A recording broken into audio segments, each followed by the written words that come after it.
Budget 2026, विकास को रफ्तार, मरीजों को राहत, शराब हो सकती है महंगी। नई दिल्ली। केंद्र सरकार ने बजट 2026 में देश की अर्थव्यवस्था को मजबूती देने के लिए कई बड़े और अहम ऐलान किए हैं।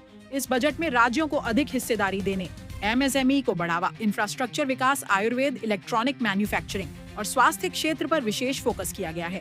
बजट के अनुसार अब राज्यों को केंद्र के टैक्स में 41% हिस्सा मिलेगा, जिससे राज्यों की आर्थिक स्थिति और विकास योजनाओं को मजबूती मिलेगी। साथ ही भारत को मेडिकल टूरिज्म हब बनाने की दिशा में भी सरकार ने बड़ा कदम उठाया है।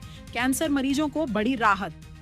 बजट 2026 में सरकार ने आम जनता को राहत देते हुए कैंसर के इलाज में इस्तेमाल होने वाली 17 महत्वपूर्ण दवाओं को सस्ता करने का ऐलान किया है।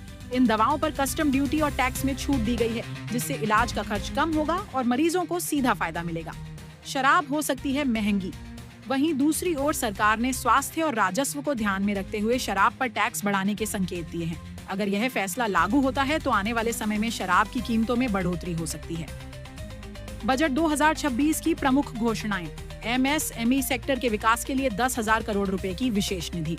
इलेक्ट्रॉनिक मैन्युफैक्चरिंग को बढ़ावा देने के लिए नए निवेश, स्कूलों और कॉलेजों में क्रिटिकल थिंकिंग लैब खोली जाएंगी। मोटर एक्सीडेंट क्लेम की राशि को इनकम टैक्स से मुक्त किया गया। आयुर्वेद को बढ़ावा, 3 नए आयुर्वेद एक्सीलेंस सेंटर स्थापित होंगे। हाई क्वालिटी आयुर्वेदिक प्रोडक्ट्स के निर्यात को बढ़ावा।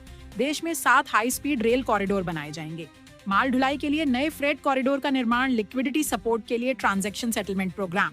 इलेक्ट्रॉनिक इक्विपमेंट सेक्टर में बड़ा निवेश। लाइ आयन सेल और सोलर ग्लास पर कस्टम ड्यूटी खत्म। विदेशी टूर पैकेज पर टीसीएस घटाकर 2% किया गया। हिमाचल से पश्चिमी घाट तक टूरिज्म आधारित मॉडल ट्रेल्स विकसित होंगे। विशेषज्ञों का मानना है कि बजट 2026 से जहां एक और उद्योग, इंफ्रास्ट्रक्चर और रोजगार को बढ़ावा मिलेगा, वहीं कैंसर की दवाएं सस्ती होने से मरीजों को बड़ी राहत मिलेगी। शराब महंगी होने से इसके सेवन में कमी आने की भी उम्मीद जताई जा रही है।